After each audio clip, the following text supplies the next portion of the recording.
Sit down please, sit down, बैठिए, बैठ जाइए।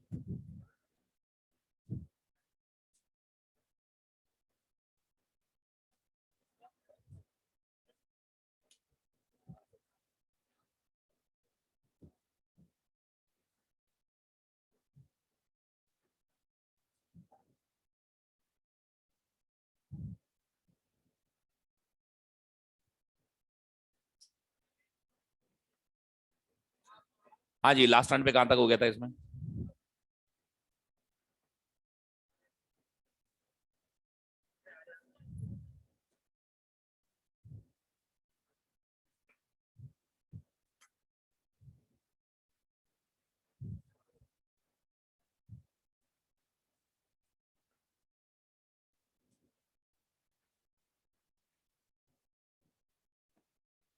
देखो भाई, लास्ट रन पे अपना सर्कुलर मोशन का केस चल रहा था, और सर्कुलर मोशन के अंदर एक्सेलरेशन अगर वर्ड आ जाता है तो एक्सेलरेशन वर्ड का मतलब ये होता है कि हमसे पूछा जा रहा है नेट एक्सेलरेशन। नेट एक्सेलरेशन के अंदर दो एक्सेलरेशन होते हो, एक तो टेंजेंशियल एक्सेलरेशन, दूसरा सेंट्रीपिटल। ठीक है, तो जैसे दो क्वेश्चन अपन ने कल करे थे, मैंने आपको कुछ क्वेश्चन करने को भी दिए थे।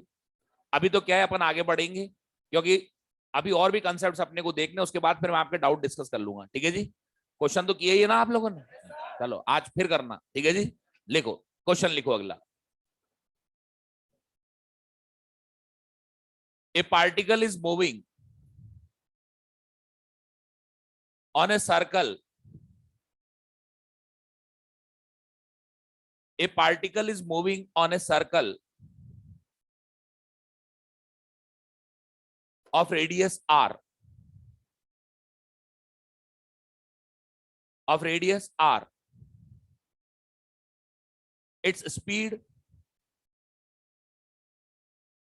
its speed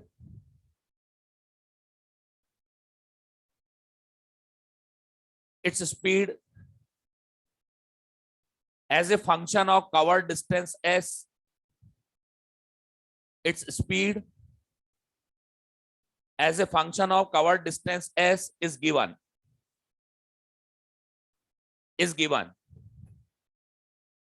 v equals to k under root s, v equals to k under root s, where k is a constant, where k is a constant, where k is a constant.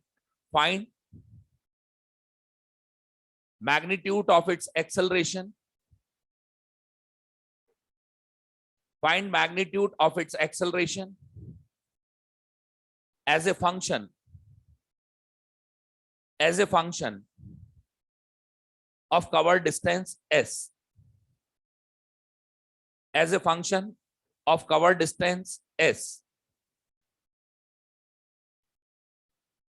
अब सबसे पहले तो आपको ये बताना है कि ये जो स्पीड है ये कांस्टेंट है कि वेरिएबल है? वेरिएबल। अगर ये स्पीड वेरिएबल है तो क्या इस बात से अंदाजा लग गया कि टेंजेंशियल एक्सेलरेशन प्रेजेंट है? निकालो फिर। इन क्वेश्चंस का एक ही इलाज है, ये देखा करो कि स्पीड वेरिएबल है कि कांस्टेंट है, उसी से अंदाजा लग जाता है कि टेंजेंशियल एक्सेलरेशन प्रेजेंट है या नहीं। क्योंकि आपसे क्वेश्चन में कभी नहीं बोलेंगे नेट एक्सेलरेशन बताओ, वो तो सिर्फ एक वर्ड यूज में लेते हैं, एक्सेलरेशन बताओ। देखो बच्चों, आपने काइनेमेटिक्स में पढ़ा होगा कि जब वीएस रिलेशन दिया हो तो एक्सेलरेशन होता है वी डीवी बाय डीएस, मालूम है ना? क्योंकि मैंने कल एक फॉर्मूला आपको बताया था, डीवी बटा DT, rate of change of speed, लेकिन वो तब यूज में लेते हैं जब टाइम डिपेंडेंट इक्वेशन। अगर वीएस रिलेशन हो तो मालूम है ना स्पीड कैसे, एक्सेलरेशन कैसे निकाला जाएगा। ये हमारा टेंजेंशियल एक्सेलरेशन। वी की जगह मैं लिख रहा हूं के एस की power half, D upon D S के एस की पावर हाफ। हाँ जी बच्चों, क्या constant can be kept outside the differentiation? अब पावर आगे आ जाती है इन डिफरेंशिएशन, और एग्जिस्टिंग पावर में से 1 माइनस हो जाता है।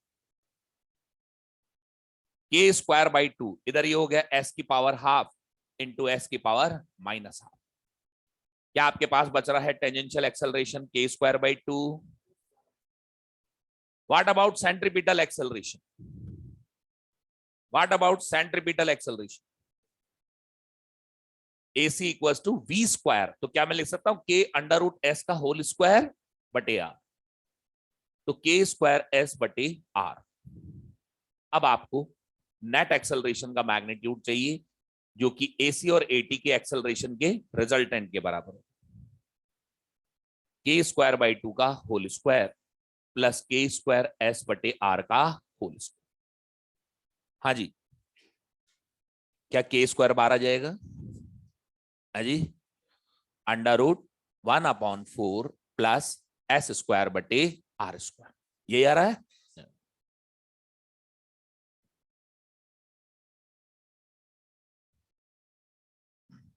आपको तो बस क्वेश्चंस के अंदर ये देखना है कि 80 प्रेजेंट है या नहीं। आपको सिर्फ क्वेश्चन में ये फोकस रखना है कि 80 प्रेजेंट है या नहीं है। ठीक है जी।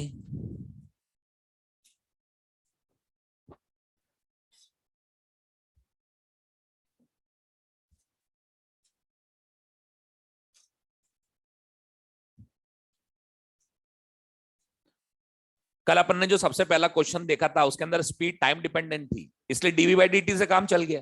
यहां स्पीड डिस्टेंस कवर्ड डिपेंडेंट है। ओके, कर लेंगे आप। चलो अगला क्वेश्चन लिखो। ये प्रॉब्लम तो समझ में आ गई ना? लिखो अगला।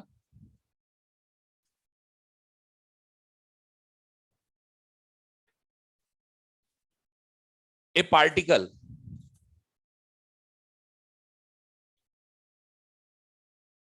a particle is moving a particle is moving with the speed v, with the speed v on a circle of radius r, capital R, on a circle of radius capital R in xy plane, in xy plane with origin at its center, with origin at its center, when its position vector, when its position vector makes angle theta, makes angle theta with x-axis, makes angle theta with x-axis, bracket में लिखना theta less than 90, theta less than 90 degree with x-axis, theta less than 90 degree. Okay okay, तो अब इसमें लिखो आप it's acceleration, acceleration will B, it's acceleration will B. अब मैं कुछ ऑप्शंस दे रहा हूं, इनमें से एक ऑप्शन डिसाइड करना है।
देखो सबसे पहले तो है ना, मैंने आपसे कह रखा है एक्स वाई प्लेन का नाम आते सबसे पहले तो पूरे बनाओ एक्सिस वगैरह।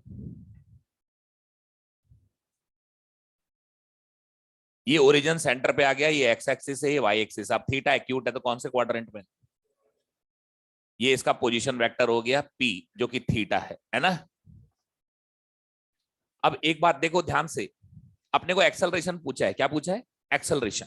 तो मैंने आपसे क्या कहा, सबसे पहले टेंजेंशियल एक्सेलरेशन पे फोकस किया करो। बताओ इसकी स्पीड कांस्टेंट है कि वेरिएबल? तुम्हें कैसे पता चला है कांस्टेंट है? Particle is moving with speed V, ये बोल के छोड़ दिया क्वेश्चन। अगर particle moving with speed V तो ये कांस्टेंट कंसिडर की जाएगी। अगर ये कांस्टेंट है तो टेंजेंशियल एक्सेलरेशन जीरो। तो magnitude of acceleration will be centripetal which is V square by R. बताओ इसकी डायरेक्शन किधर होती है? Radially toward centre. ये एसी हो गया। अब आपको आंसर कंपोनेंट फॉर्मेट में दिया है, इसलिए इसको कंपोनेंट्स में लेना पड़ेगा। लेकिन अभी क्या है, एंगल इसके हेड पर आ रहा है, तो क्या इसको टेल पे पहुंचा है पहले? तो उसके लिए क्या मैं एक्स एक्सिस के पैरेलल एक लाइन ड्रॉ करूं? ये एंगल थीटा तो ये भी थीटा। ये कंपोनेंट क्या होगा बताओ? वी स्क्वायर एकदम फिर सीधे वी स्क्वायर बटे आर कॉस थीटा, और ये वी स्क्वायर बटे आर साइन थीटा। समझ में आएगी बात? बोलो भाई। अब बताओ, दोनों कंपोनेंट, एक नेगेटिव एक्स डायरेक्शन में, एक नेगेटिव वाई डायरेक्शन में, तो दोनों के लिए क्या आ जाएगा? Minus minus. तो सेंट्रीपिटल एक्सेलरेशन वेक्टर फॉर्मेट में आ गया है माइनस वी स्क्वायर बटे आर कोस थीटा आई के, माइनस वी स्क्वायर बटे आर साइन थीटा जे के। तो कौन सा ऑप्शन करेक्ट हो गया? 4।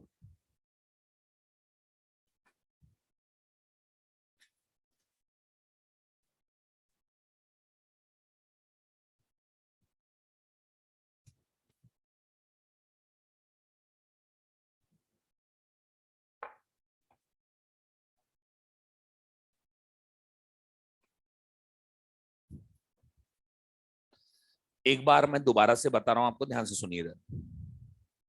पार्टिकल चल रहा है एक्स वाई प्लेन में, ओरिजिन सेंटर पे है। हमसे कहा कि जब इसकी पोजीशन है आर, एक्स एक्सिस से थीटा एंगल पर, वह थीटा इज लेस देन 90, तो यही हो गया ना। अब क्वेश्चन ही कहता है कि पार्टिकल v स्पीड से चल रहा है। अगर स्पीड कांस्टेंट है तो ऑब्वियस सी बात है टेंजेंशियल एक्सेलरेशन जीरो। ये क्वेश्चन में आपको पहचानना। देखिए पिछले तीनों क्वेश्चंस के अंदर टेंजेंशियल एक्सेलरेशन प्रेजेंट था, पहचान में आया था ना। लेकिन यहां पर टेंजेंशियल एक्सेलरेशन एब्सेंट है, इसलिए अपने को ये इसको कंसेप्ट पे जाना पड़ेगा। यानी एटी जीरो कर दो तो एसी ए के बराबर हो जाएगा। अब सेंट्रीपिटल एक्सेलरेशन की डायरेक्शन किधर होती है? Radially towards centre. जैसे हमने डायरेक्शन बनाई तो थीटा इसके सिर पे आ गया, तो उसको टेल पे ले आए, कंपोनेंट्स में तोड़ लिया तो नेगेटिव आ गए दोनों कंपोनेंट। ठीक है, समझ में आ गए? लिखो अगला question.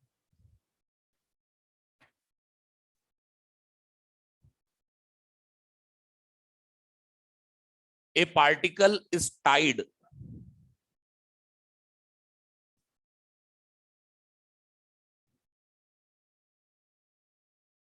a particle is tied with one end of a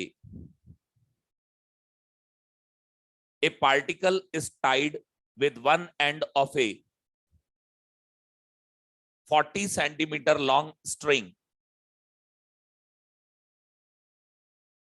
40 centimeter long string, and revolved in horizontal plane, and revolved in horizontal plane such that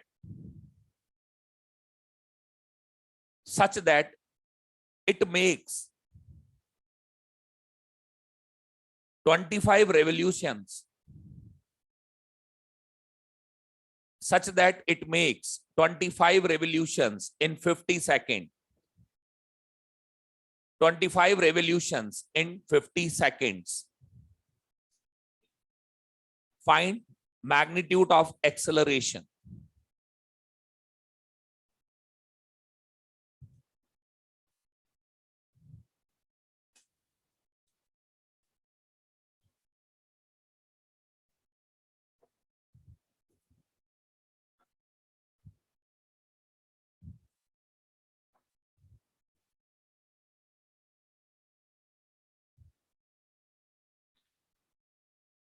मुझे बताइए 25 रेवोल्यूशन 50 सेकेंड्स में दिए, इससे क्या मालूम पड़ेगा? फ्रीक्वेंसी, है ना? 25 रेवोल्यूशंस इन 50 सेकेंड्स, तो 1 रेवोल्यूशन, उल्टा लिख देंगे, नहीं 25 रेवोल्यूशन 50 सेकेंड ही बोला था ना मैंने। देखो 50 सेकेंड्स में 25 रेवोल्यूशन, सही है वहां? तो 1 सेकंड में 25/50 रेवोल्यूशंस। अब ये आपके पास है नंबर ऑफ रेवोल्यूशन पर सेकंड। ये क्या बन गया? नंबर ऑफ रेवोल्यूशन पर सेकंड। तो कितने हो गए बेटा? ये 1/2 आरपीएस हो गया कि नहीं हो गया? और हर्ट्स, ये बन गई फ्रीक्वेंसी। अगर फ्रीक्वेंसी है तो क्या आपके पास ओमेगा है? 2 पाई एन 1/2। तो क्या ये पाई रेडियन पर सेकेंड? मैंने कल एक बात बोली थी, अगर आपने ध्यान से सुना होता, नंबर ऑफ रेवोल्यूशन बोले क्वेश्चन तो वो एंगुलर डिस्प्लेसमेंट होता, नंबर ऑफ रेवोल्यूशन पर सेकंड बोले तो फ्रीक्वेंसी। अब फ्रीक्वेंसी का कनेक्शन किससे? ओमेगा से। अब बताओ यहां पर ओमेगा कांस्टेंट है कि वेरिएबल है? कांस्टेंट है कि वेरिएबल? अगर ओमेगा कांस्टेंट है तो अल्फा भी अल्फा तो 80 जीरो। इसका मतलब है कि जो एक्सेलरेशन हो किसके बराबर है? AC के। ऐसे आपको क्वेश्चन में पहचानने भैया, ऐसे क्वेश्चन में पहचान करनी है आपको कि 80% है या नहीं है, वरना क्वेश्चन कभी नहीं कहेगा कि सेंट्रीपिटल एक्सेलरेशन निकालो। सुन रहे बात? कभी नहीं बोलता क्वेश्चन, कभी नहीं बोलेगा आपसे कि सेंट्रीपिटल एक्सेलरेशन निकालो। खुद को वो तो सीधा एक्सेलरेशन बोलेगा। हो जाएगा, पाई स्क्वायर 10 होता है ना, 4 मीटर पर सेकेंड स्क्वायर।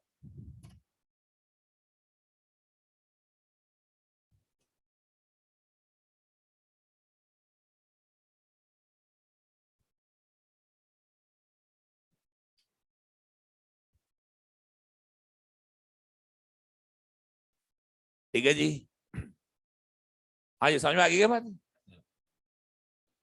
अब देखो ये दोनों क्वेश्चंस को आपने गौर से देखा, स्पीड अगर दे रखी हो और उसमें चेंज ना हो रहा हो तो इसका मतलब सेंट्रीपिटल एक्सल।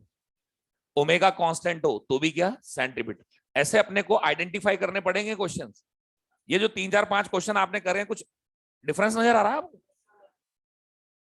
कि हर बार क्वेश्चन ने एक्सेलरेशन बोला है, लेकिन कभी तो ये सेंट्रीपिटल हो जाता है और कभी रिजल्टेंट होता है। कैसे होता है पहचान में आ रही है ना बात? लिखो अगला question.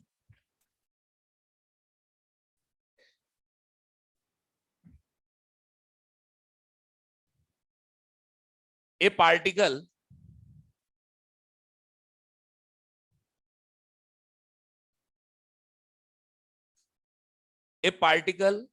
is moving on a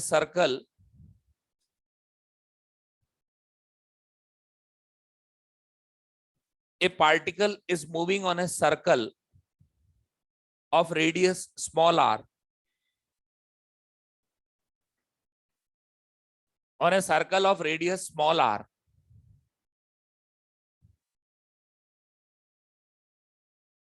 with speed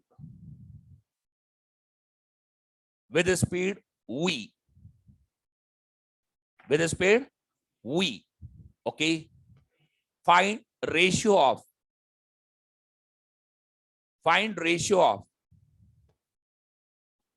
magnitude of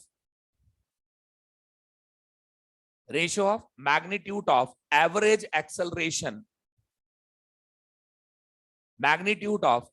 acceleration to instantaneous acceleration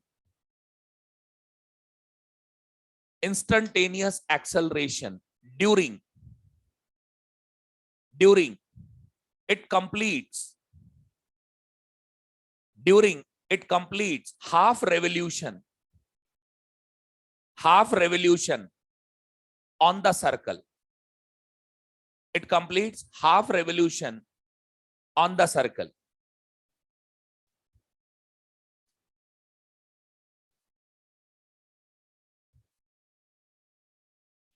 ये क्वेश्चन मिक्स है, इसमें एक एवरेज एक्सेलरेशन का क्वेश्चन है जो कि आपके काइनेमेटिक्स का है, और एक है हमारा इंस्टेंटेनियस एक्सेलरेशन जो सर्कुलर मोशन का है। अब चेक करो आप, दो एक्सेलरेशन है, average acceleration and instantaneous acceleration. सबसे पहला काम तो सर्कल बना लो, ओके। अपनी मर्जी से टाइम t1 का पॉइंट ले लो, अपनी मर्जी से। ये लो, मैंने ये ले लिया, ले सकते हैं। टाइम t1 पर यहां पर है पार्टिकल, ये इसकी वेलोसिटी वेक्टर हो गया। वेलोसिटी वेक्टर टेंजेंशियल होता है, हाँ भाई। अब ये घूमता हुआ यहां आ गया, हाफ रेवोल्यूशन बोल रहा है ना question. Question is saying about half revolution. Now the velocity vector is over here like this, directed downward, सही है। तो यहां से लेके यहां तक जब ये पहुंचा टाइम t1 से t2, तो इस दरमियान आपसे पूछ रहे हैं magnitude of average acceleration. Let me know what do you mean by average acceleration? What do you mean by average acceleration?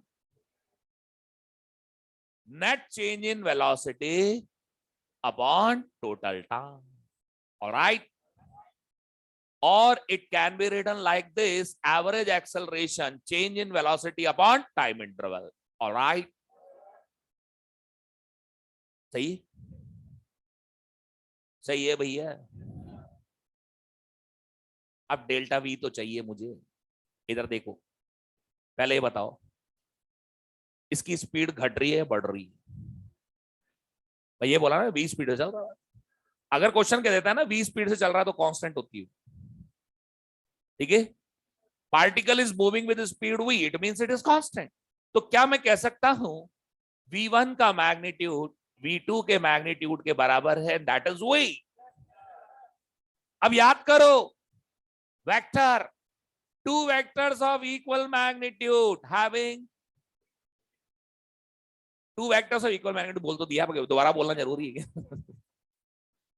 There are two vectors having equal magnitude, then magnitude of their difference 2a sin theta by 2। याद है क्या?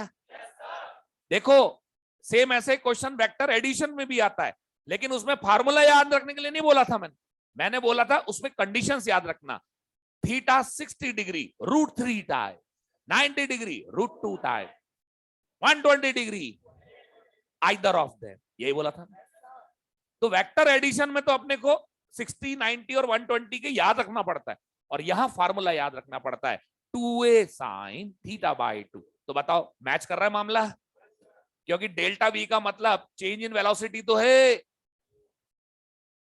ये लो 2v sin, अब theta नहीं 180 बोलो ना, तो 180 हो गया ना। थीटा तो ठीक है फॉर्मूले में हो गया, तो 180 डिग्री नहीं दिख रहा है? दोनों की डायरेक्शन में कितना एंगल है? 180 डिग्री, 180 बाय 2, तो 2v हो गया ना ये। अब मुझे मैग्नीट्यूड हासिल हो चुका है, चेंज इन वेलोसिटी का मैग्नीट्यूड मुझे मिल चुका है 2v। अब यहां से यहां तक का टाइम और लाना है।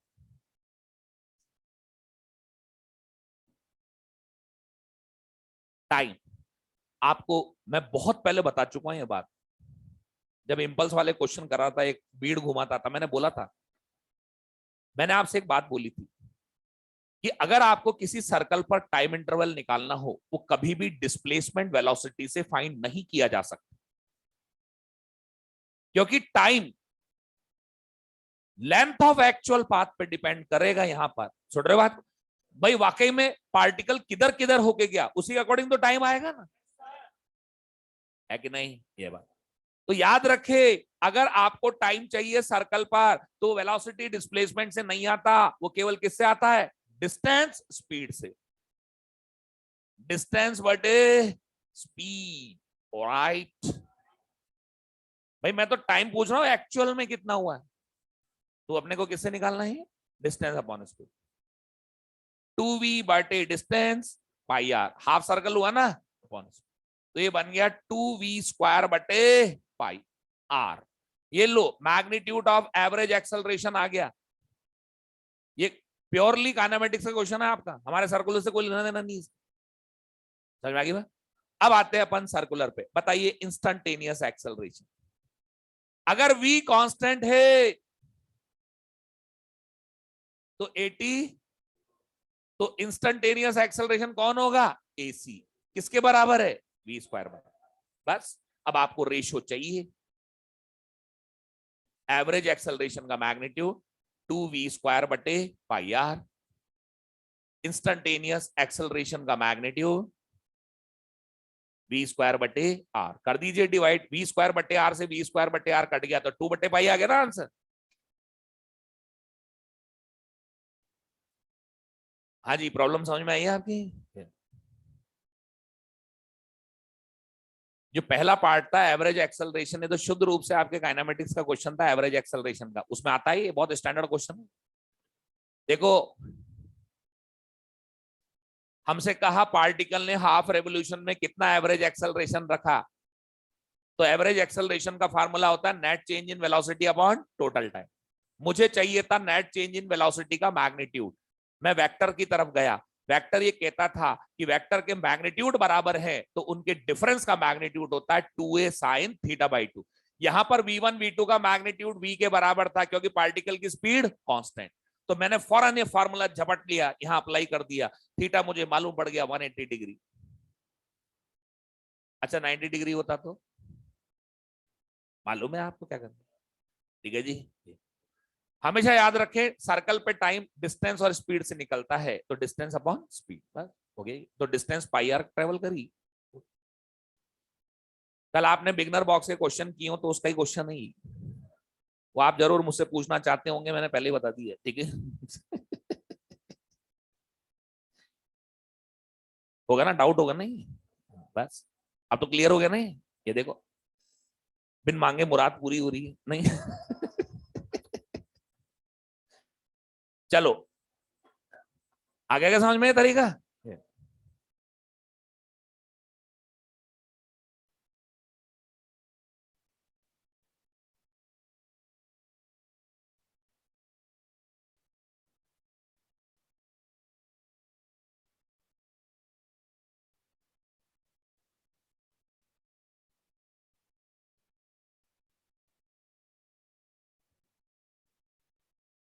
लिखो अगला क्वेश्चन।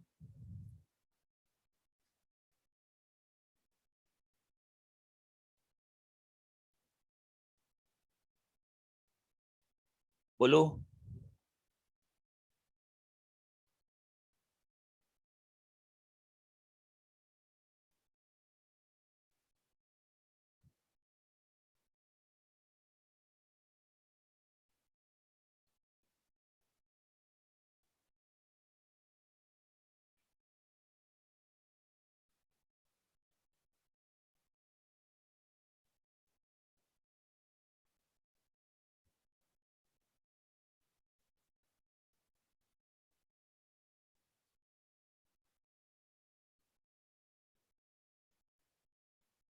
हाँ जी, अगला क्वेश्चन लिखो।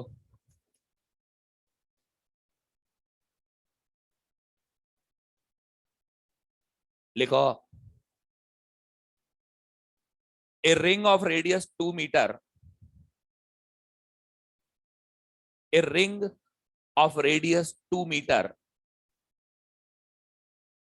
a ring of radius 2 meter is rotating in xy plane, is rotating in xy plane about z axis,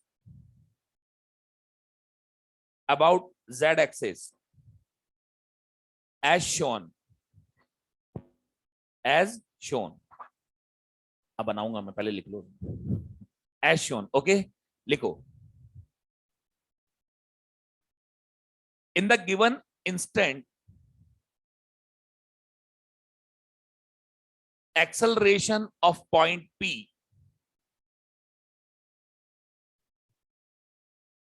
acceleration of point P is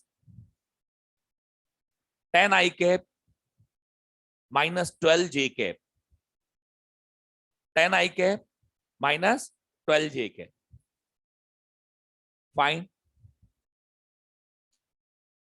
Find angular acceleration, find angular acceleration and angular acceleration and angular velocity of point P at this instant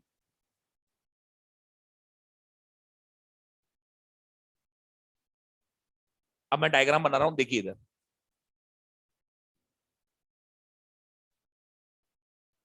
ये Z axis हो गई, ये x Y plane हो गया, ऐसा चल रहा है पार्टिकल, देख लो, ये मैं बता रहा हूं सेंस ऑफ रोटेशन, ओके। ये है वो पॉइंट पी जिसकी बात चल रही, इसका एक्सेलरेशन दिया है, ये पॉइंट पी का एक्सेलरेशन है, रेडियस 2 मीटर है ही अपने पास, है ना। ये आपको फिगर में दिया, मतलब डायग्राम दिया हुआ। अब क्या करोगे, तुम्हें क्या दिया ये बताओ पहले, तुम्हें एक्सेलरेशन दिया है ना। अब एक्सेलरेशन होता क्या है, एटी प्लस एसी। जब तक कंफर्म नहीं हो कि एटी जीरो है तब तक जीरो मत करना है इसको, अभी हमें कंफर्म नहीं है, लिख दिया हमने, हो गया। अब मुझे बताओ बेटा, यहां जो एक्सेलरेशन है इसी फॉर्मेट में दिया है कि नहीं दिया, ये जो एक्सेलरेशन है इसी फॉर्मेट में दिया है कि नहीं दिया। अब आप सोच रहे होंगे कि मैंने कैसे लिख दिया कि ये टेंजेंशियल एक्सेलरेशन, ये सेंट्रीपिटल है, बिल्कुल सही है, सोचना वाजिब है। देखो अभी जरा, ये सोचना वाजिब है, क्योंकि एसी प्लस एटी भी तो हो सकता है। देखिए मैं आता हूं बेटा यहां पर डायरेक्शन पर, किस पर, डायरेक्शन। बताइए एक कंपोनेंट है 10 आई कैप, यू होगा कि नहीं होगा। एक है -12 जे कैप रेडियल, मतलब -12 जे कैप यानी नेगेटिव वाई एक्सिस। अब बात मुझे बताना, क्या एक टेंजेंट पे है, एक रेडियली टुवर्ड सेंटर है। अब तो कंफर्म है, बिल्कुल, अब हमें कंफर्म हो चुका है, ये क्या है, टेंजेंशियल एक्सेलरेशन है। तो टेंजेंशियल एक्सेलरेशन 80, मैग्नीट्यूड ले रहा हूं मैं 10 हो गया। मुझे एक चाहिए अल्फा, एक चाहिए ओमेगा, ये किससे कनेक्टेड है, ओमेगा या अल्फा। अब एक्सेलरेशन एक्सेलरेशन से तो जुड़ेगा, याद रखना 80 मतलब अल्फा, ओमेगा मतलब वी, अल्फा आर, आर दे रखा है बेटा क्वेश्चन, 2 मीटर, अल्फा आ गया 5 रेडियन पर सेकंड स्क्वायर। पर आपको है ना इसकी डायरेक्शन भी बतानी, you have to find the direction, vector notation में देना ही। कैसे दोगे,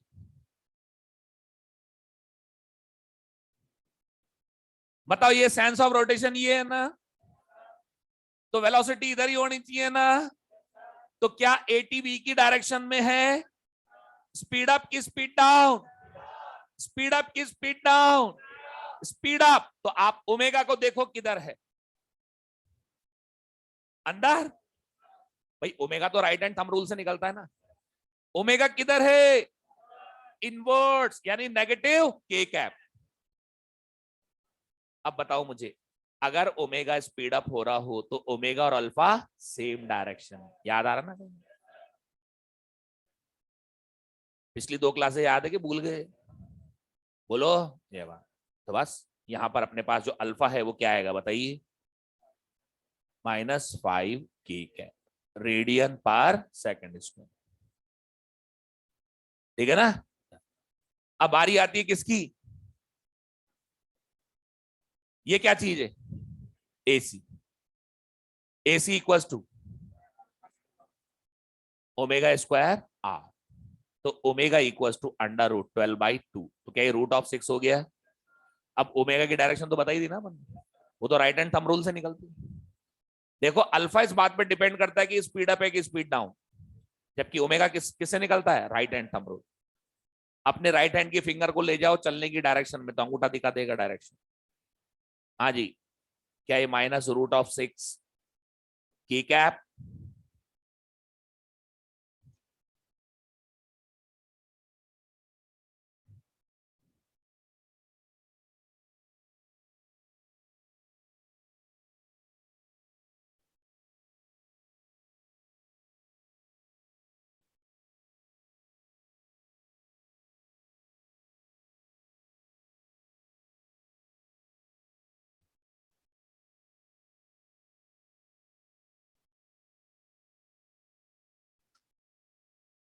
हाँ भाई हो जाएगा ये।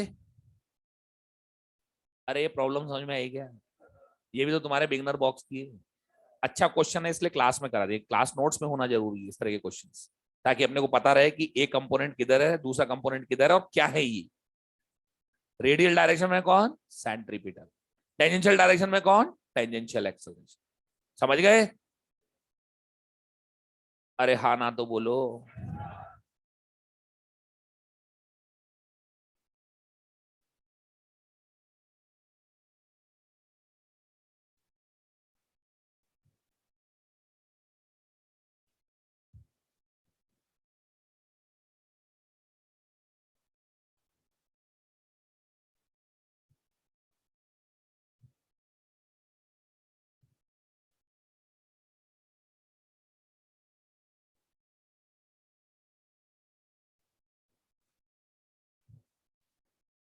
अच्छा अब इधर देखो सामने, इधर देखिए, बताओ अगर काइनामेटिक्स में एक्सेलरेशन कांस्टेंट होता है, काइनामेटिक्स में, तो क्या हम इक्वेशन ऑफ मोशन यूज में ले सकते हैं? तो देखिए इधर, सिमिलरली अगर अल्फा कांस्टेंट है, अब आप कैसे पहचानोगे कि अल्फा कांस्टेंट है? या तो क्वेश्चन खुद ही बोलेगा, या फिर आपको ऐसे नंबर दिए जाएंगे, जैसे दे दिया 4 रेडियन पर सेकंड स्क्वायर। बताओ क्या ये टाइम पे डिपेंड कर रहा है? क्या ये थीटा पे डिपेंड कर रहा है? इसका मतलब ये कांस्टेंट। केवल नंबर अगर दिया हो तो कांस्टेंट ऐसे पहचानने। ठीक है भाई? तो अगर अल्फा कांस्टेंट है, we can use equation of motion. अब कैसे यूज में लेंगे वो मैं बता रहा हूं, इसमें ध्यान रखना, omega not initial angular velocity, क्या?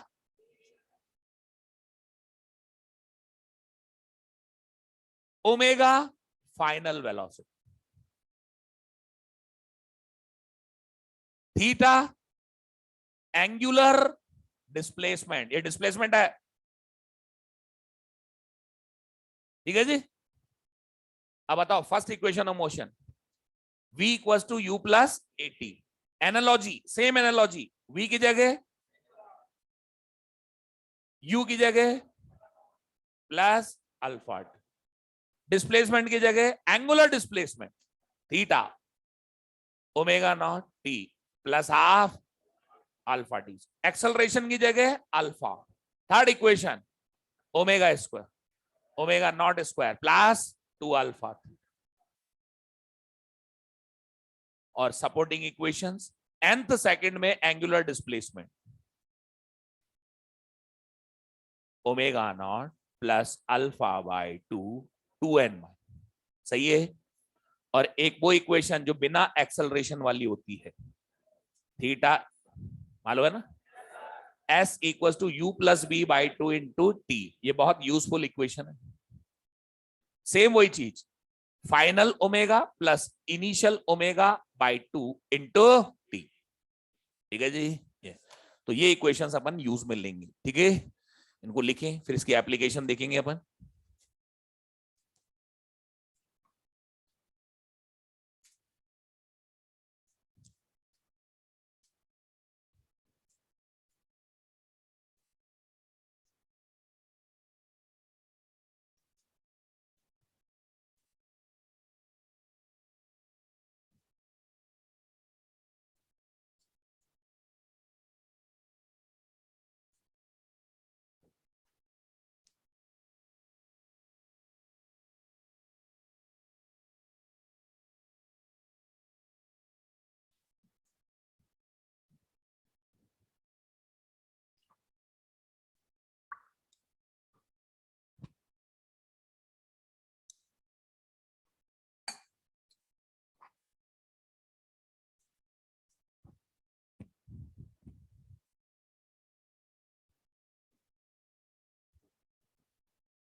हाँ जी, हो गई। लिखा आपने? चलो एक क्वेश्चन लिखो।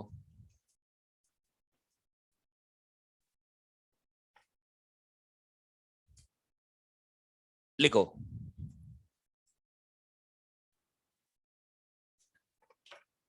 If fan blades, if fan blades are rotating, if fan blades are rotating at the rate of, are rotating at the rate of 6000 rpm, 6000 rpm. Now it is switched off. Now it is switched off. And after 5 minutes, and after 5 minutes, blades comes to rest. And after 5 minutes, blades comes to rest. Assume constant angular retardation. Assume constant angular retardation. Assume constant angular retardation. Find point number 1. Number of revolutions. Number of revolutions after switching off. Number of revolutions after switching off. Point number 2. Angular retardation.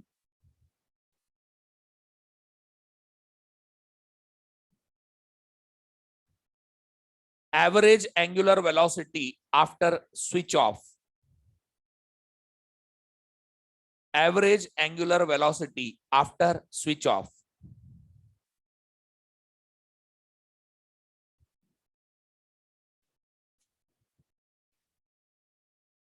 अब आपको सिर्फ दो ही चीज दी है, एक तो 6000 RPM और दूसरा टाइम।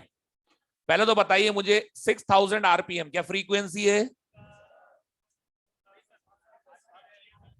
अरे ये भी फ्रीक्वेंसी होती है भली, लेकिन ये आरपीएम है, मुझे क्या चाहिए? आरपीएस। तो क्या मैं 60 से डिवाइड कर दूं? ये क्या बन जाएगा? आरपीएस और हर्ट्स बन गया ना, हर्ट्स। 100 रेवोल्यूशन पर सेकेंड। अब आपके पास फ्रीक्वेंसी आ चुकी है हर्ट्स में, तो क्या मेरे पास ओमेगा भी आ चुका है? 2 पाई इंटू 100, ये बन गया 200 पाई रेडियन पर सेकेंड। ये इनिशियल ओमेगा होगा, है ना? फाइनल ओमेगा तो 0 है ना। दूसरा मुझे टाइम दिया है 5 मिनट, मुझे सेकंड में चाहिए। 5 इंटू 60, क्या ये 300 सेकेंड्स हो गए? हो गए। अब आपसे पूछे नंबर ऑफ रेवोल्यूशन, कान खोल के सुन लो। नंबर ऑफ रेवोल्यूशन मतलब capital N, it is connected with theta. Number of revolution, question is asking number of revolution and number of revolution you will find in theta. मतलब आपको angular displacement पूछ रहे। क्या पूछ रहे हैं? थीटा पूछ रहे हैं। मेरे पास थीटा है, मेरे पास ओमेगा है, मेरे पास ओमेगा नॉट भी है, टाइम भी है, अल्फा नहीं है। मैं क्या करूं? ये बहुत यूजफुल, छोड़ रहे हो ना बात? ऐसा पहचाना करो, अल्फा नहीं है, ओमेगा सेम, ये चीज काइनेमेटिक्स में होती है। हाँ जी। थीटा इक्वल्स टू, बताओ final omega 0, initial 200 pi upon 2, T कितना? 300। 30,000 पाई हो गया भैया। अब 2 पाई एन के बराबर को जानते ना अपन, अगर एन रेवोल्यूशन से तो टोटल एंगुलर डिस्प्लेसमेंट 2 पाई है। 30,000 पाई, तो बताइए नंबर ऑफ रेवोल्यूशंस 15,000 15,000 रेवोल्यूशंस कर लिए इसने। आंसर पे जाइए, ज्यादा सोचिए मत कि ये पंखा है या हेलीकॉप्टर है। सही है।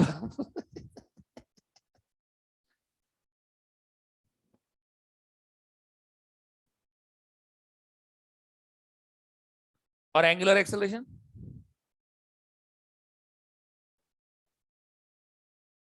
क्या फर्स्ट इक्वेशन ऑफ मोशन लग जाएगी? बस फर्स्ट इक्वेशन ऑफ मोशन से काम चल जाएगा। 200 पाई प्लस अल्फा टी हो गया 300, तो अल्फा आ गया -2 पाई/3 रेडियन पर सेकंड स्क्वायर। ये तो है एक्सेलरेशन। क्वेश्चन कहता है रिटार्डेशन। रिटार्डेशन बोला है ना क्वेश्चन, तो माइनस हटा दो। अगर आप वर्ड यूज में ले रहे हो रिटार्डेशन तो माइनस हटा दीजिए। 2 पाई/3 रेडियन पर second square.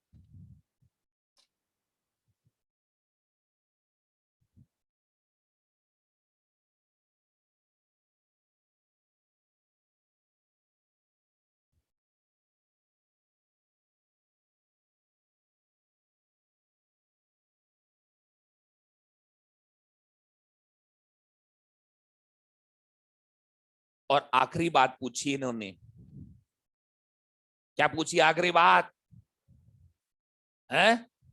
Average angular velocity. वो कैसे निकलती है बताइए? आप ही बताइए, एवरेज एंगुलर वेलोसिटी होती क्या है? आप तो बताओ एवरेज वेलोसिटी क्या होती है? Net displacement upon total time. यही होती है ना बेटा। एक बात और, अगर एक्सेलरेशन कांस्टेंट हो, क्या अगर एक्सेलरेशन कांस्टेंट होता है बेटा तो एवरेज वेलोसिटी सीधे सीधे निकल जाती है u+v/2 से। आपको याद है, एक बार नहीं 2-3 बार डिस्कशन हो चुका अपना पुराना, कि अगर कोई फिजिकल क्वांटिटी लीनियरली वेरी कर रही हो, भाई बीटी ग्राफ बनाया होगा तो स्ट्रेट लाइन गई होगी। अगर कोई फिजिकल क्वांटिटी लीनियरली वेरी कर रही हो तो इनिशियल प्लस फाइनल बाय 2 करके एवरेज निकाला जा सकता है। ये फार्मूला इसी से तो आया है। ये जो फार्मूला इसी से तो आता है। ये एवरेज हो गया तो डिस्प्लेसमेंट क्या होगा? Average velocity into time. यही तो होता है, और क्या होता है? तो कहीं से आया थोड़ी है फार्मूला, सब यहीं से बने हैं सब। ठीक है जी, तो बताइए एवरेज एंगुलर वेलोसिटी में कैसे लाऊं? फाइनल प्लस इनिशियल बाय 2 कर दो। फाइनल 0 है, 200 पाई है बटा 2 है, 100 पाई रेडियन पर सेकंड। ये आ रहा भैया मेरा आंसर? क्या आपका भी यही आ रहा है? अजीब इत्तेफाक है।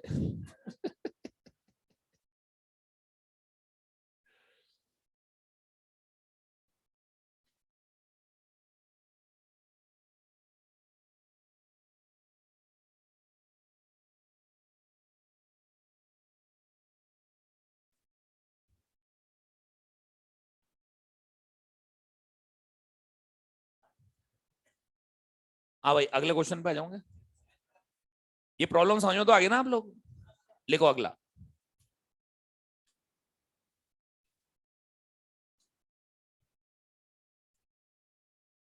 लिखो,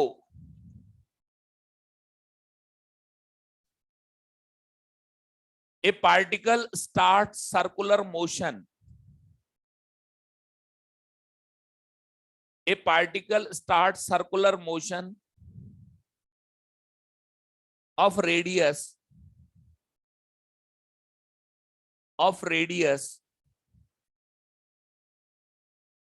20/π meter.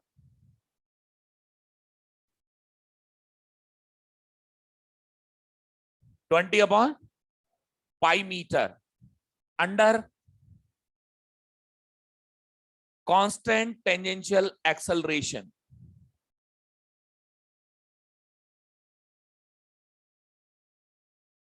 Under constant tangential acceleration.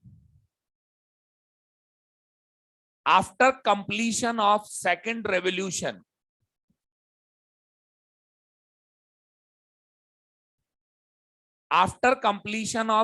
revolution, its speed becomes 80 meter per second. 80 metre पर second, find constant tangential acceleration.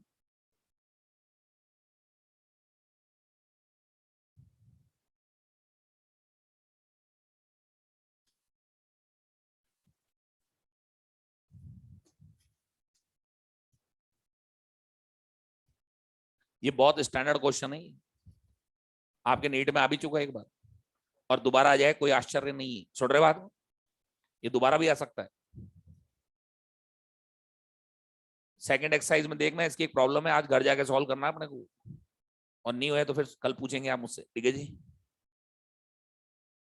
कल संडे को भी क्लास है, पता है ना हम लोग, ठीक है ना, और शायद सुबह आना है ना, कल तो सुबह से स्टार्ट हो रही है ना आपकी क्लासेस।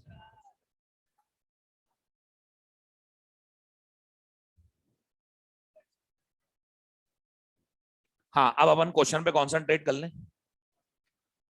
बताओ, क्या टेंजेंशियल एक्सेलरेशन का रिलेशन अल्फा से है? क्या फाइनल स्पीड का रिलेशन ओमेगा से है? बोलो। मेरे पास फाइनल स्पीड है, मेरे पास रेडियस है, आफ्टर कंप्लीशन ऑफ 2 रेवोल्यूशन मेरे पास थीटा है, अल्फा ओमेगा थीटा। मेरे पास टाइम नहीं है, मतलब इस क्वेश्चन में नहीं है, सुन रहे बात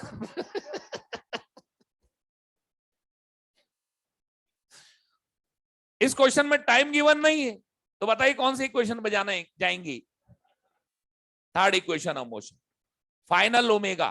क्या फाइनल ओमेगा की जगह अपन लिख सकते हैं v बटे r का होल स्क्वायर, क्योंकि क्वेश्चन में हमको क्या दे रखा है, v स्टार्ट्स अंडर, है ना, स्टार्ट बोल दिया ना, 0 प्लस 2 अल्फा, क्या 80 बाई आर, या तो है ना formula, v equals to omega R, और ये है a equals to alpha R, theta 2 into 2 पाई।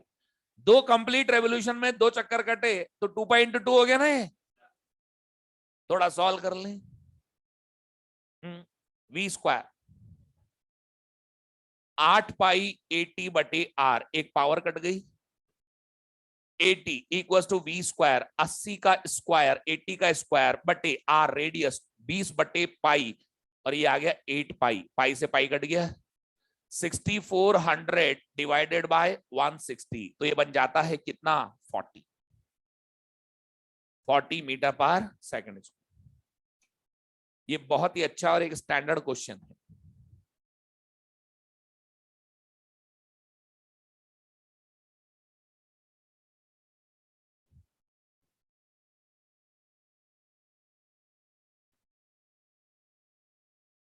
अब इसी पर्टिकुलर क्वेश्चन के लिए अगर आप एक बात यूं ध्यान रख लें, हो गया, आप इसी पर्टिकुलर क्वेश्चन, इसी के लिए बस ये यूं सोच लें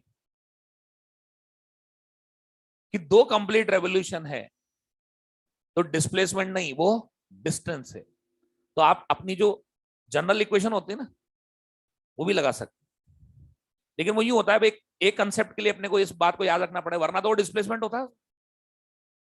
भाई मुझे बताओ, अगर अपन थर्ड इक्वेशन ऑफ मोशन लगावें तो ये क्या होता है, डिस्प्लेसमेंट, और ये क्या होती है, वेलोसिटीज। अब अपने को पता है 2 चक्कर पूरे कर लिए तो डिस्प्लेसमेंट 0 हो जाता है, लेकिन अगर आप थोड़ी देर के लिए सोच लो मन में कि ये डिस्टेंस है, तो आप इस क्वेश्चन को डायरेक्ट भी कर सकते हैं, बस एक ये स्टेप बच जाती है, और कोई ज्यादा फर्क नहीं पड़ता, ये वाली स्टेप बचती है। अब एक पर्टिकुलर कंसेप्ट के लिए कोई अलग से चीज याद रखने से समझदारी नहीं है, इसलिए उसी से कर लेना, आप एक ही इक्वेशन चलाए रखना, ठीक है ना। मैं बात समझ में आ रही है ना मैं क्या कह रहा हूं? जब एक्सेलरेशन कांस्टेंट होता है तो अपनी जनरल इक्वेशन भी लगा सकते हो, लेकिन फिर उसमें एस डिस्प्लेसमेंट नहीं है, क्या है, डिस्टेंस। कितनी हो जाएगी डिस्टेंस, 2 पाई आर इंटू 2, ठीक है भाई।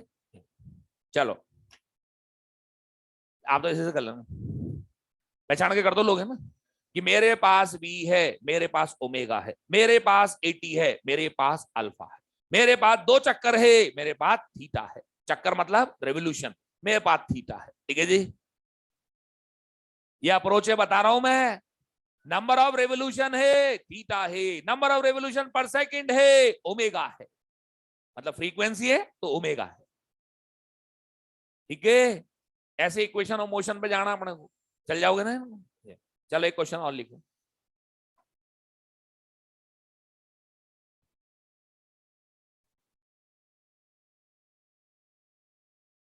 ये स्टैंडर्ड प्रॉब्लम है, ध्यान रखना। ये समझ तो आ रहा है ना क्वेश्चन आप? लिखो अगला।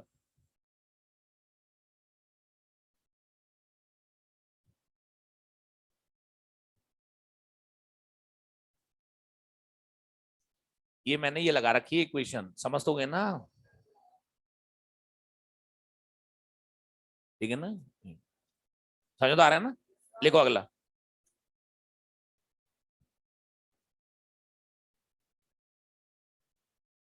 ए particle start circular motion, a particle starts circular motion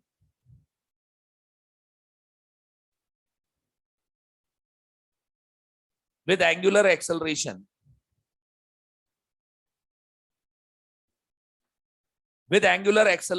2 radian per second square, 2 radian per second square in a random interval,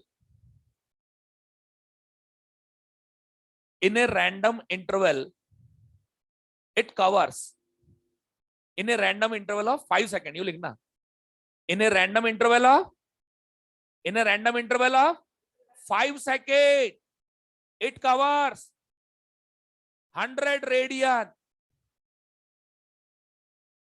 100 radian when this random interval starts, when this random interval starts,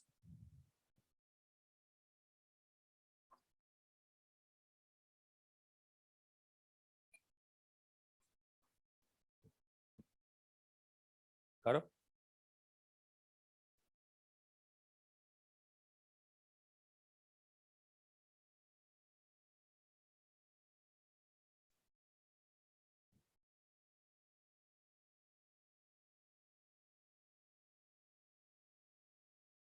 इस तरह की problems है ना, diagram वगैरह बना लिया करो।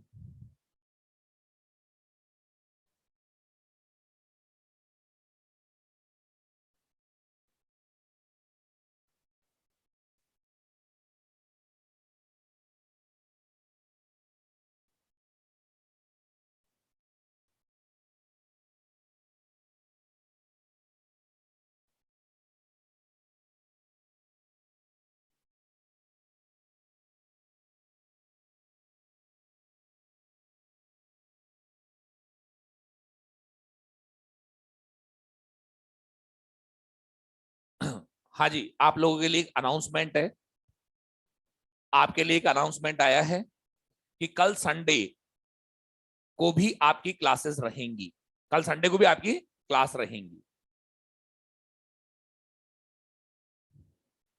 Time सुबह 7 बजे का रहेगा, मॉर्निंग 7 AM, और मंडे से आपकी क्लासेस मॉर्निंग में इसी टाइम पे रहेंगी। हाँ मतलब 7 बजे मॉर्निंग में आप लोगों की क्लासेस यही 7 बजे, जो कल आएंगे ना आप सुबह 7 बजे, कल सुबह 7 बजे आना है और इसी टाइम पर आगे की क्लासेस रहेंगी, ठीक है। आगे आने वाले दिनों में भी आपकी क्लासेस सुबह ही रहेंगी, यानी आपको शाम को आने की जरूरत नहीं है। नहीं, डाउट वाउट के लिए तो आ सकते हैं ना।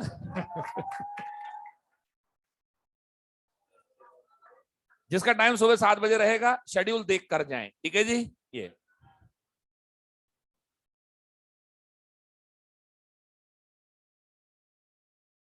चलो इधर देखो, सामने बात नहीं। अब क्या होता है बेटा, लास्ट में तो क्या है, संडे मंडे कुछ नहीं देखे जाते, बस पढ़ो, सारे बात को।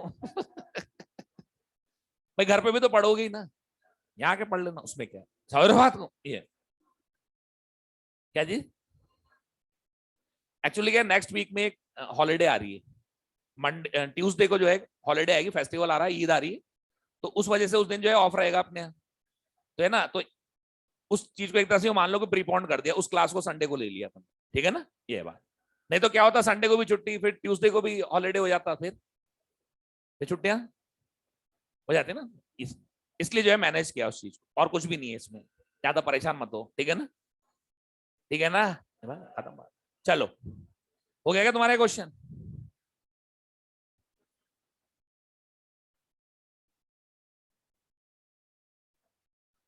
क्या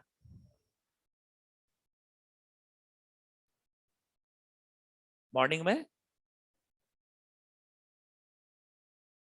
क्या कह रहे हो? थोड़ा तेज तो बोल।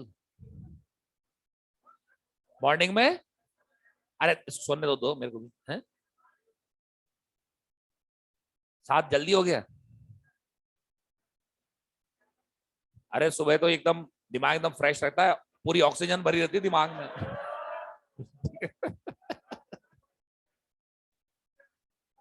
देखो, एक पढ़ने वाले के लिए ना वक्त फिक्स नहीं होता, उसको तो किसी भी टाइम पे पढ़वा लो, पढ़ लेता हो सब। समझ आ गया ना बात ये? तो थोड़ा सा आपका जो शेड्यूल था, जिस शेड्यूल को आपने बना रखा था, उसको थोड़ा सा चेंज करना पड़ेगा, ठीक है ना। जैसे आप सुबह खूब सोते थे, अब दोपहर में सो लेना, ठीक है ना। चलो, ये हो गया क्या question?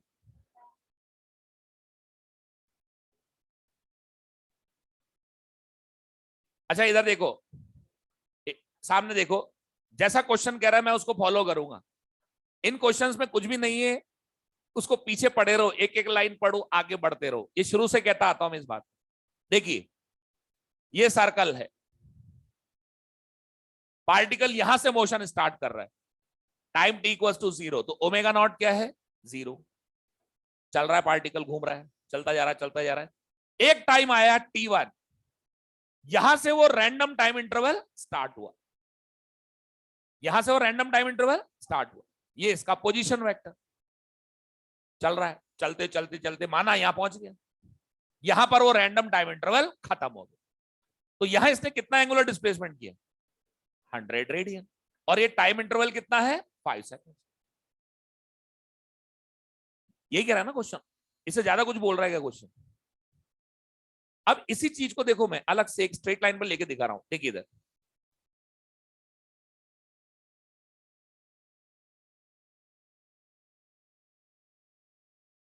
Time T equals to 0 पर ओमेगा नॉट 0,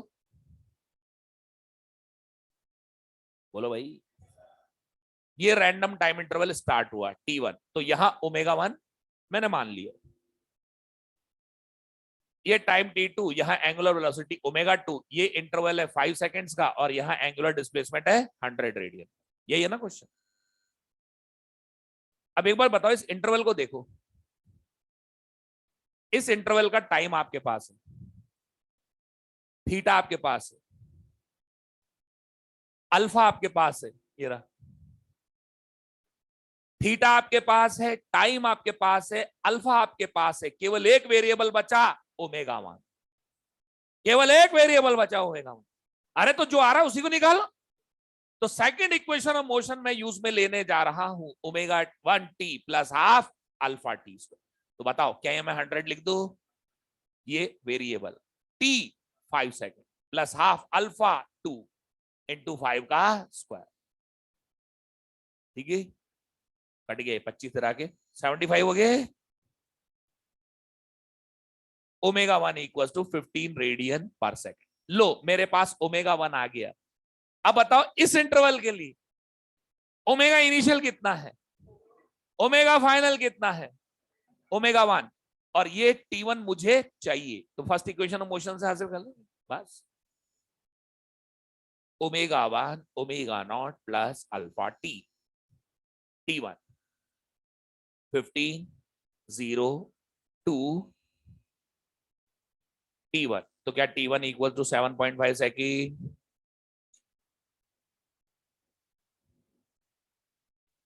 अब ये बताइए, प्रॉब्लम समझ में भी आई क्या आपको? है,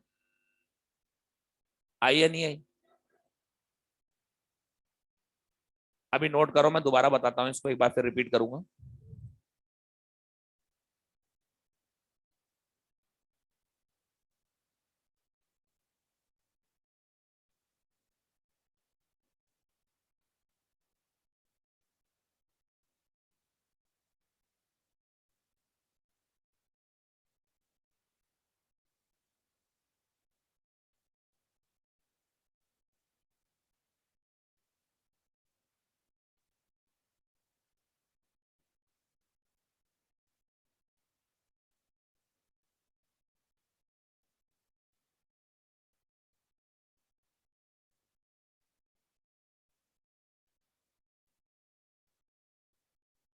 तो इसका मतलब है कि 7.5 सेकंड हो गए यहाँ पे।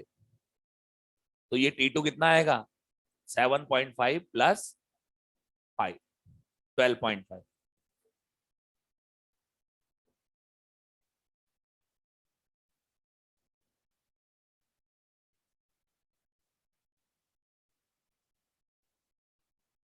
ये आपकी थर्ड एक्सरसाइज में दिया हुआ है ये क्वेश्चन, पहला ही क्वेश्चन है, थर्ड एक्सरसाइज में फर्स्ट क्वेश्चन है।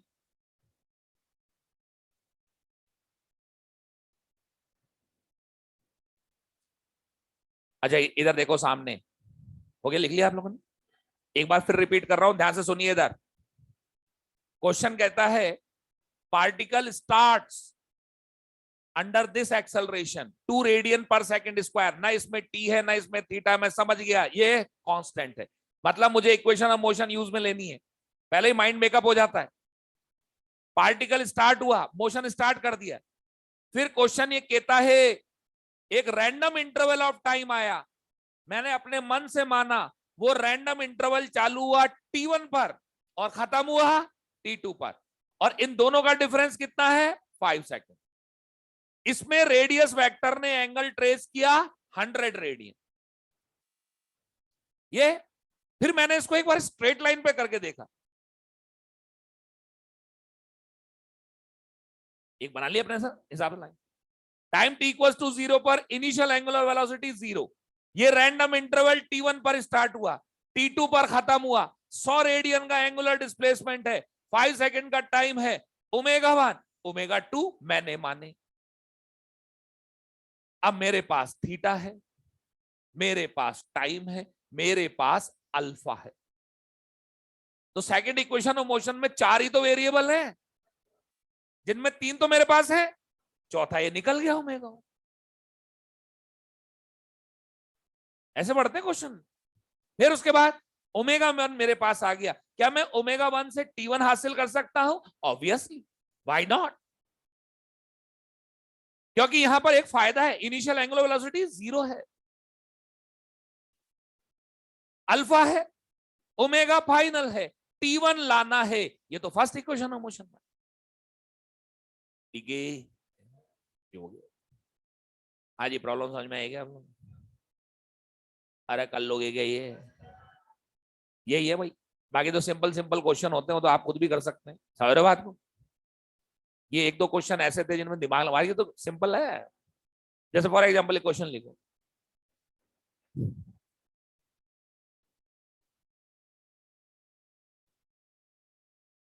लिखो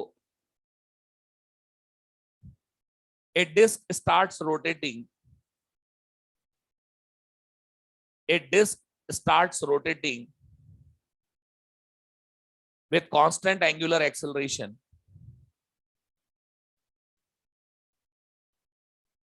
under constant angular acceleration and acquires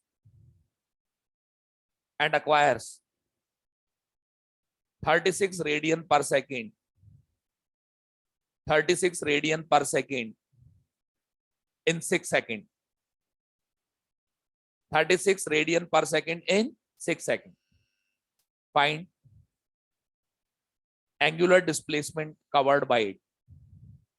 Find angular displacement covered by it in this duration. Covered by it in this duration.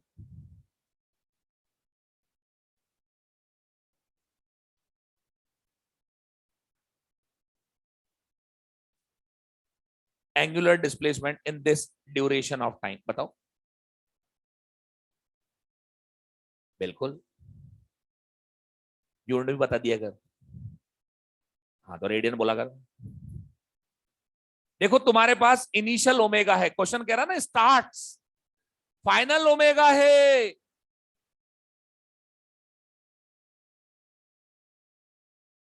Time है, थीटा चाहिए, अल्फा नहीं है। वो है, वो लगा दो लास्ट वाली को, थीटा बराबर omega plus omega not by 2 into T, ये था ना फार्मूला।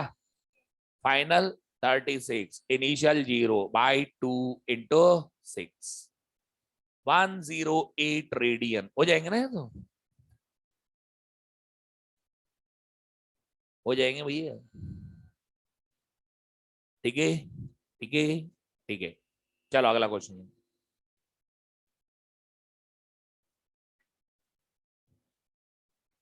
देखो angular displacement,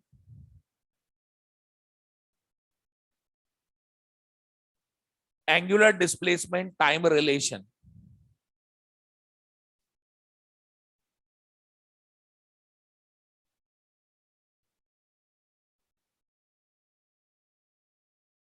angular displacement time relation for a particle is given.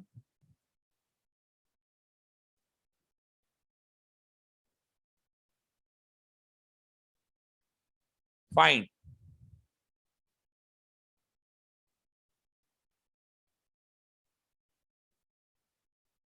maximum angular velocity.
पहले मुझे बताइए मैक्सिमम एंगुलर वेलोसिटी का क्या मीनिंग है?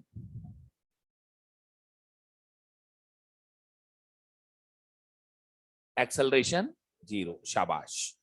ये हमेशा याद रखा करो, किसी भी पार्टिकल की मैक्सिमम वेलोसिटी तब होती है जब उस पर एक्सेलरेशन जीरो हो जाए। देखो ना, आपने वीटी ग्राफ बनाए होंगे, देखिए एक एग्जांपल ले रहा हूं, ये टाइम टी है, ये वेलोसिटी है। अगर एक्सेलरेशन है तो बताओ वेलोसिटी बढ़ेगी कि नहीं बढ़ेगी? बढ़ गई बढ़ गई बढ़ गई बढ़ गई। अब एकदम से एक्सेलरेशन हटा दिया तो बताओ इससे ज्यादा वेलोसिटी बढ़ सकती है क्या? नो।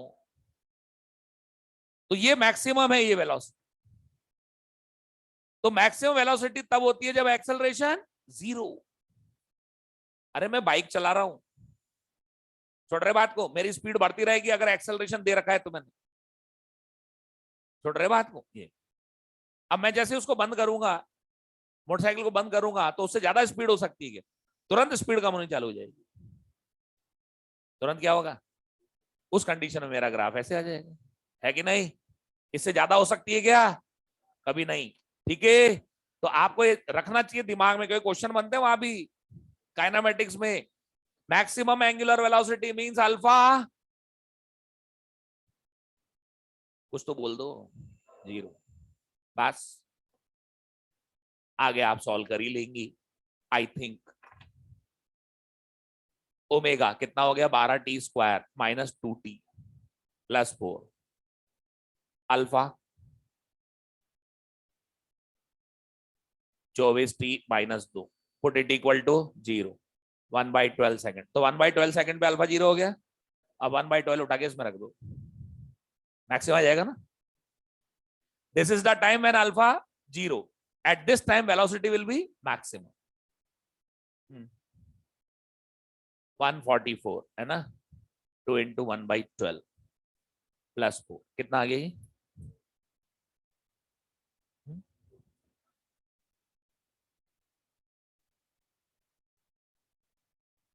47/2 रेडियन पर, है ना जी? अरे यही है ना, तुम्हारा भी यही आएगा।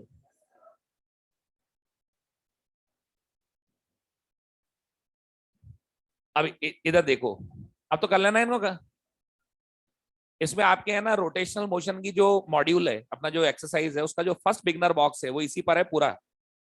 तो आपको ये तो करना ही है, अपने आगे तो करनी है सर्कुलर, वो भी करना है आपको बिगनर बॉक्स, ये भी बता दूंगा मैं। ठीक है ना? ये देखिए इसी काइनेमेटिक्स पर बेस्ड है पूरा का पूरा। Theta equal to omega plus omega not by 2 देखना मैक्सिमम क्वेश्चन तो उसी से हो जाएंगे आप। ठीक है जी। अब इधर देखो, अगर किसी पार्टिकल पर टेंजेंशियल एक्सेलरेशन 0 है और सेंट्रीपिटल एक्सेलरेशन भी 0 है, अगर टेंजेंशियल एक्सेलरेशन 0 है तो पार्टिकल की वेलोसिटी में कोई चेंज नहीं आएगा, और अगर सेंट्रीपिटल एक्सेलरेशन भी 0 है तो वेलोसिटी की डायरेक्शन में भी चेंज नहीं आएगा। ये तो मैग्नीट्यूड चेंज नहीं करेगा वेलोसिटी का, ये वेलोसिटी का मैग्नीट्यूड चेंज नहीं कर सकता। अरे टेंजेंशियल एक्सेलरेशन तो मैग्नीट्यूड ऑफ वेलोसिटी चेंज करता है ना। जब ये 0 है तो स्पीड कांस्टेंट, यानी मैग्नीट्यूड ऑफ वेलोसिटी कांस्टेंट, और अगर सेंट्रीपिटल एक्सेलरेशन नहीं है तो डायरेक्शन नहीं चेंज कर सकता। तो पार्टिकल कैसे जाएगा? Straight line. Particle straight line पे चलेगा, इसको कहते हैं यूनिफॉर्म मोशन। क्या वेलोसिटी इक्वल्स टू कांस्टेंट? ठीक है। टेंजेंशियल एक्सेलरेशन प्रेजेंट है लेकिन सेंट्रीपिटल एक्सेलरेशन प्रेजेंट नहीं है। Accelerated motion but will be on straight line.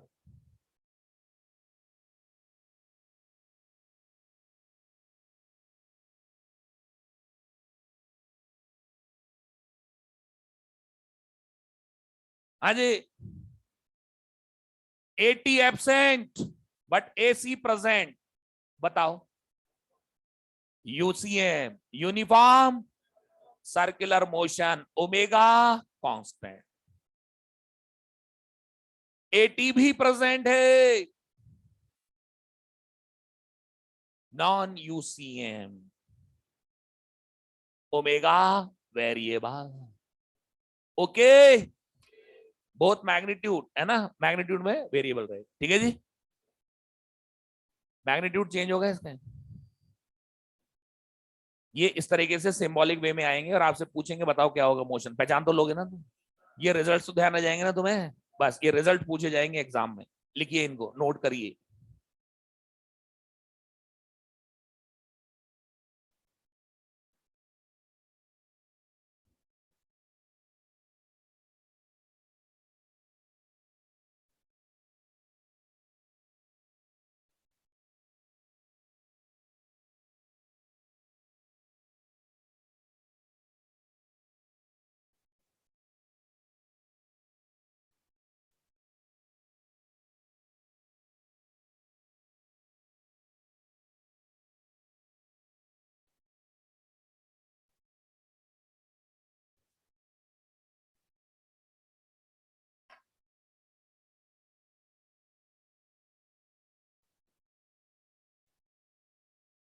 लिख लिया?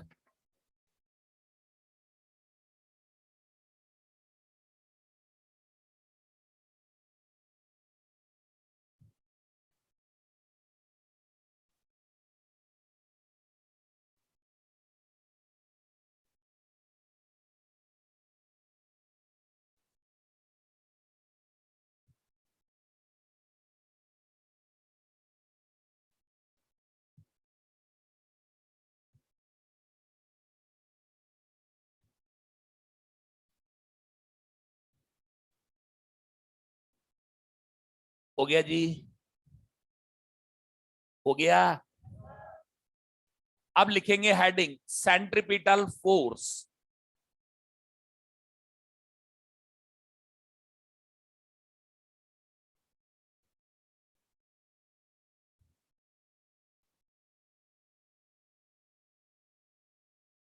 सेंट्रीपिटल फोर्स,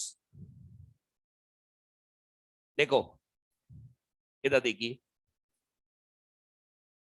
अगर वेलोसिटी की डायरेक्शन में फोर्स आ जाता है तो क्या पार्टिकल स्पीड अप होगा, बट चलेगा तो स्ट्रेट लाइन पे।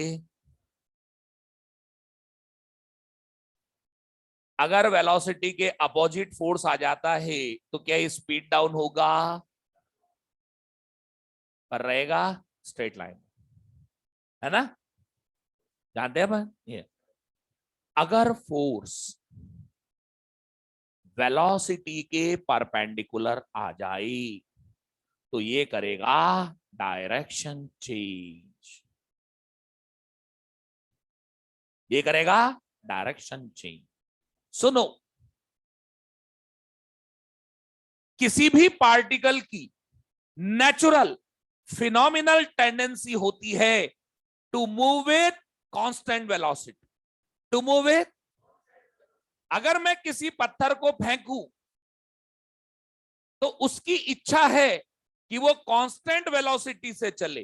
कांस्टेंट वेलोसिटी का मतलब है कि वो स्ट्रेट लाइन पर चले। भाई कांस्टेंट वेलोसिटी का मतलब both constant in magnitude and direction, ना तो डायरेक्शन बदले ना मैग्नीट्यूड बदले। ओके, ये किसी भी पार्टिकल की नेचुरल फिनोमिनल टेंडेंसी होती है कि वो एक कांस्टेंट वेलोसिटी से चले, और अगर वेलोसिटी कांस्टेंट है तो पार्टिकल का पाथ स्ट्रेट लाइन होगा with constant speed.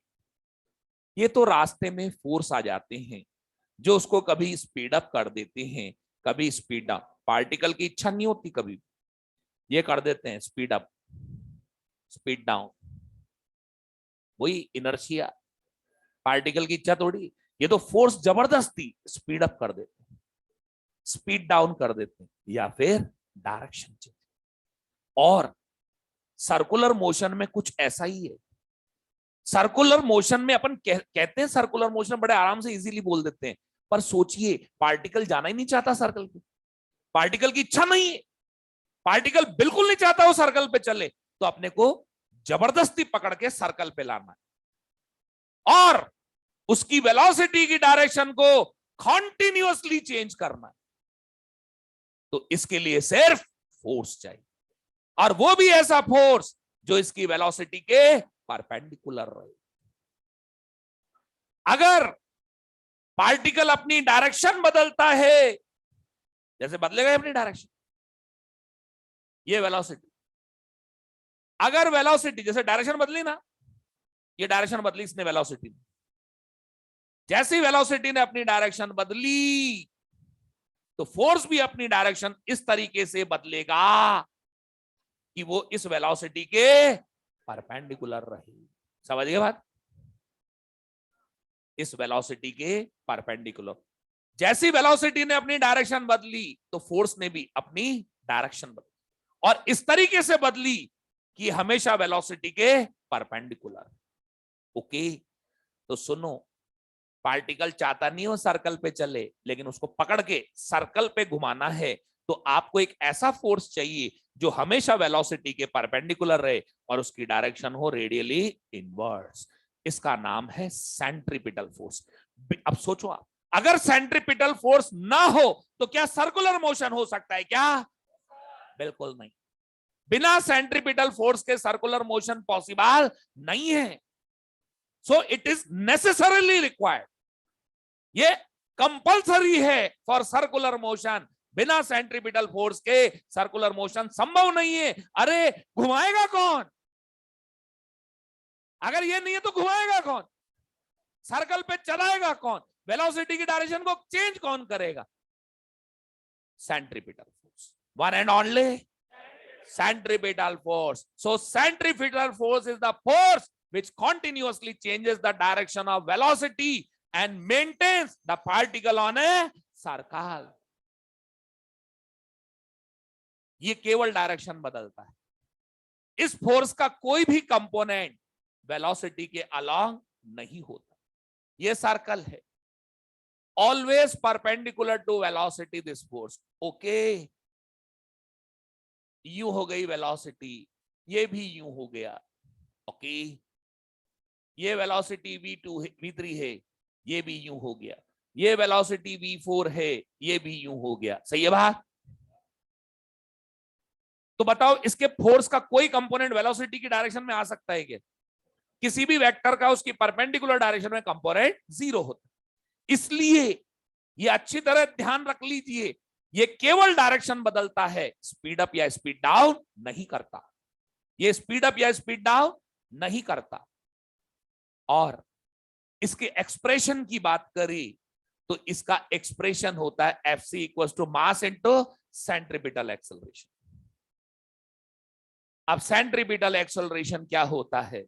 v square by are, तो ये बन जाता है mv स्क्वायर बटे आर और m ओमेगा स्क्वायर आर और एम ओमेगा, ये इसके एक्सप्रेशंस। ठीक है, और सुन लो, this is just a demand for circular motion. Centripetal force is just demand of circular motion, and this demand is provided by other practical forces. दूसरे practical force provide करते हैं डिमांड. जैसे मान लो कोई पार्टिकल सर्कल पे, ध्यान से सुनना, इधर सुनो मेरी बात. अगर कोई पार्टिकल सर्कल पे है तो आप बस ये देखना, पार्टिकल पर net force radially towards centre कितना है. क्या net force radially toward centre कितना है, वही होगा mv स्क्वायर बटे आर. इसको कहते हैं net force radially inwards. Net force will provide centripetal force. जैसे फॉर एग्जांपल, ये पत्थर को बांध के घुमा रहे हैं रस्सी से. अब पत्थर पर देखो net force radially inwards. Practical force देखो, which practical force is acting radially towards the center will provide centripetal force. ऐसे बोलना है आपको. अब इस स्टेटमेंट को याद रख लो, आगे यही काम आएगा. देखना बार बार बोलूंगा मैं, तो आपको फील करके रखना है. सर्कल दिखते ही जबान चलनी चाहिए. नेट फोर्स रेडियली इनवर्ड्स, क्या बोलोगे? विल प्रोवाइड सेंट्रीपिटल फोर्स, और सीधे लिख दो mv स्क्वायर बटे आर. जैसे यहां प्रैक्टिकल फोर्स कौन था? टेंशन. मैंने सीधा लिख दिया mv स्क्वायर बटे आर के. और देखो, ये हमारी अर्थ है, ये सैटेलाइट है. Okay, satellite net force radially inwards gravitation, ये हो गया practical force. Will provide centripetal force, ये बोलना है. अब आप समझे? बाकी बहुत सारे केस बनेंगे, बस केस चालू हो जाएंगे यहां से. ठीक है जी, तो लिख तो दो. सेंट्रीपिटल फोर्स लिखिए, लिखो. Centripetal force is necessarily required. Centripetal force is necessarily required for circular motion, for circular motion because it continuously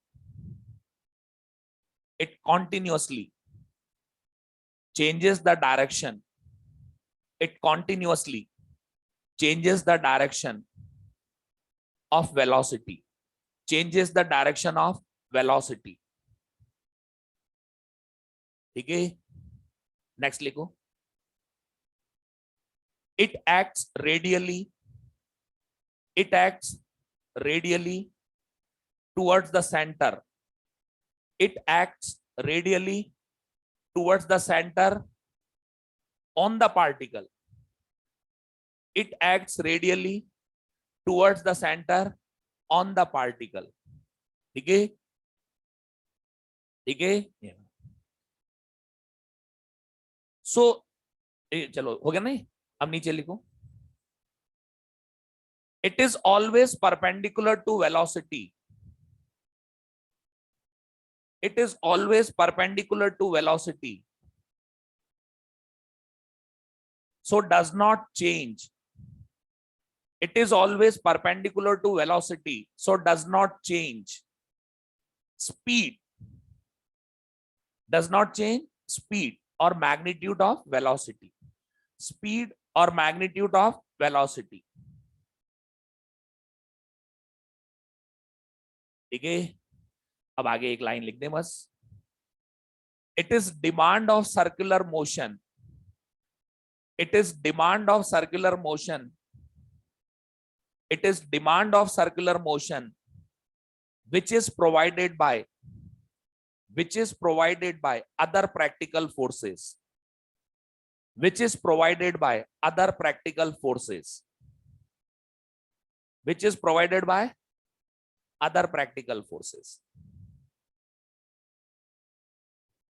ठीक है, तो अब आप नीचे लिखें एक लास्ट लाइन बस, आखिरी. Net force net force radially inwards on the particle. Net force radially inwards on the particle. Net force radially inwards on the particle will provide centripetal force. Will provide centripetal force. Okay, formula तो ये है, लिख लो इनको सब, सब लिखिए। पहले ये लिखना, चाहो तो उनको बाद में लिख लेना, ये लिखना पहले तो, पहले ये लिखिए। वो तो वैसे भी पहले जानते हो, उसमें क्या लिखना, तो जानते हैं अपन पहले से, वी नो वेरी वेल। अच्छा एक बात बताओ, सेंट्रीपिटल फोर्स गायब हो जाए, मान लो रस्सी टूट गई,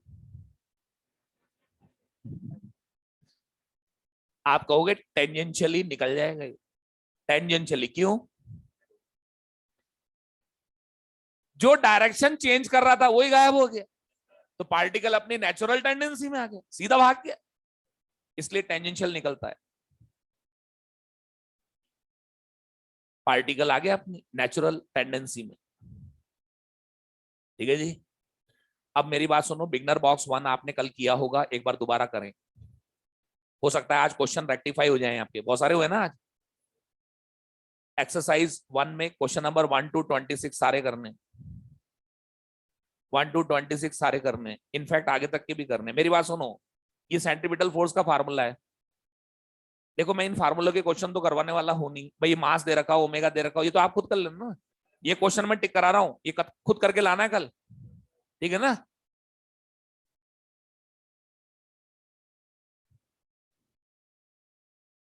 ठीक है, ये आपको है ना क्वेश्चन नंबर 1 से 41 तक सारे करने, एक्सरसाइज 1 क्वेश्चन नंबर 1 to 41। ठीक है, सेकंड एक्सरसाइज में आओ। Second exercise 9 10 9 10 15 9 10 15 20। Third exercise question number 1 कल मैं डिस्कस करूंगा, कल मैं डाउट डिस्कस करूंगा, ठीक है ना। ओके बच्चों, have a nice time. Okay online वाले बच्चों, बाय बाय, आपसे विदाई का वक्त आया है। कल मिलते हैं, सुबह सुबह मिलेंगे ऑनलाइन वालों, सुबह सुबह